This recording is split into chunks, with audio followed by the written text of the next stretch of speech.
What started as a promising new avenue for online communities to interact with and influence their favorite creators, hand in hand with gaming's top creators, we've decided to create a brand new league that puts the power in your hands. quickly became one of the most controversial internet stories of 2023. So today we're going to talk about the whole controversy. What is Creator League? How did it start? And what was the straw that broke the camel's back? But before we really get into it, we have to go over some key terms because a lot of what brought about this controversy is pretty confusing. I'm just going to put this here.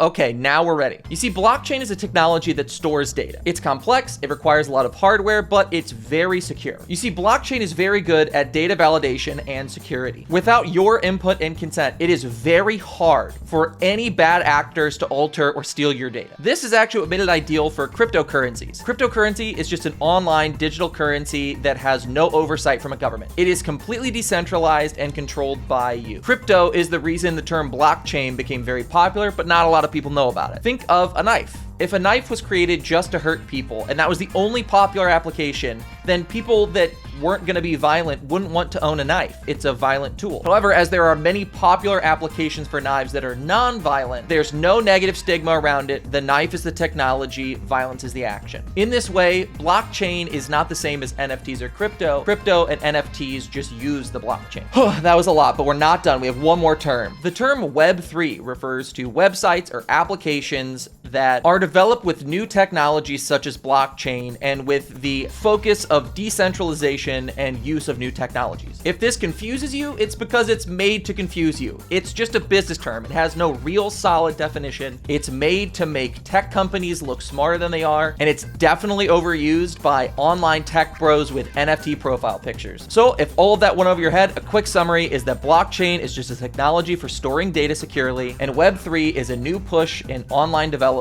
to utilize newer technologies. Now we can get into Creator League. What is Creator League? Well, the Creator League Twitter was made in May 2023, even though the website, I believe, was registered in April of 2021. The first tweet on August 31st promised an announcement in the coming days. The next tweet teased different creators that might be involved, like a crown symbol for OTK. And that same day, they announced a bunch of titans in the industry that were involved in Creator League. Big creators like iShowSpeed, Bella Porch, Sapnap, the entire OTK organization. And finally, people got to see what Creator League actually was. Creator League was announced to be a platform where the community had a greater say in different aspects of the creator space. They could interact with their creators more. It promised possible one-on-one time, votes on what content creators would do, even tournaments that they would host for their communities that had huge cash prizes. And all you had to do was spend $20, buy a pass to represent your individual creator, and you could possibly participate and get any of these benefits. And if that wasn't enticing enough, even Mr. Beast was involved. With the purchase of a pass, you would get a box of Feastables for free. He even promoted this in his weekly YouTube video where it was the main sponsor. As of recording, it has 69 million views. And this announcement seemed too good to be true. I mean, as a creator, it gave you a greater interaction with your community. There was very little you had to do as a creator. It seemed it was going to be run by the company itself. It was a unique marketing opportunity. It even made sure that their core fan base, the ones that were willing to sponsor them like on Patreon, had a greater say in what they would do. And as a user, it was appealing because you got to interact with your creator more, you had greater influence over what your creator did and what the community did, and the opportunity to participate in tournaments on behalf of your creator and possibly win huge cash prizes. I mean, come on, that's the cherry on top. But it seems it was actually too good to be true.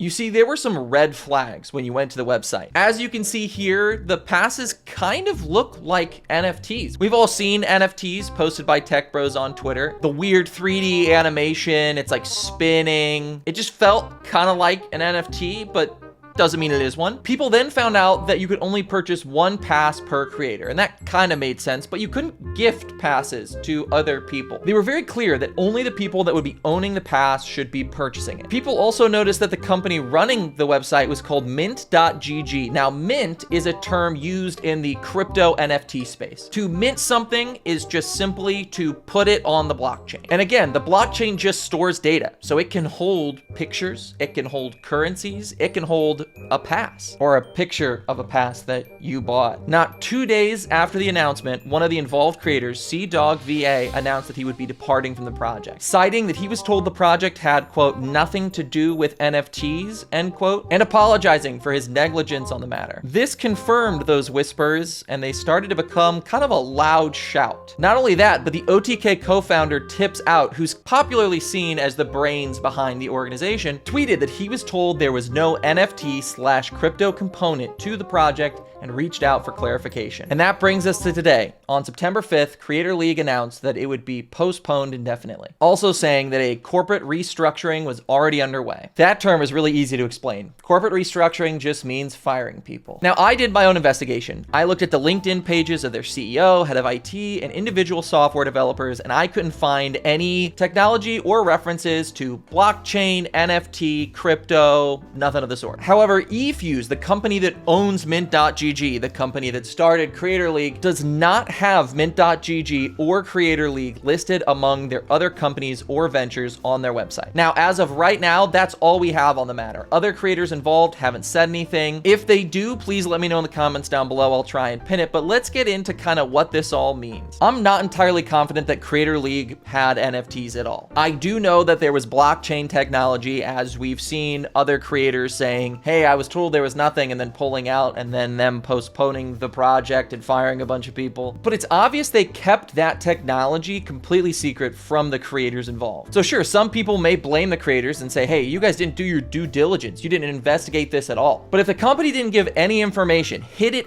actively from the individual creators, until launch, they really have no way of knowing. And it seems like they even asked, like the company told them, no crypto NFT stuff. It just seems really shitty. And I hope the corporate restructuring happens to those people that push this plan forward, not the developers that spent a ton of time using cool new technology to do something in the space that was going to benefit creators in the community, or publicists and marketers and recruiters that reached out to creators and were told to blatantly lie from their bosses. Me personally, I think blockchain has a lot of very cool applications in the business and government. I mean, it's an extremely secure method of storing data, and it's going to be used in the future. It was used in a state, I believe, in the last election to ensure that there could be no fraud, no tampering, and it was successful. So it's a really cool technology, but because of how much people online hate NFTs and crypto, I just hope that we see this as an opportunity to educate ourselves on the technologies, and then we can use these technologies moving forward without it impacting the community in a negative way. And obviously that won't come from a company that's going to lie not only to the creators, but straight to your face. Anyway, you're all caught up to date. If there's an update, I'll try and update in the comments down below, or if you have an update, comment it down below and I'll pin it. If you enjoyed this video, please consider subscribing or watching one of my other videos. And yeah, that's it. Bye.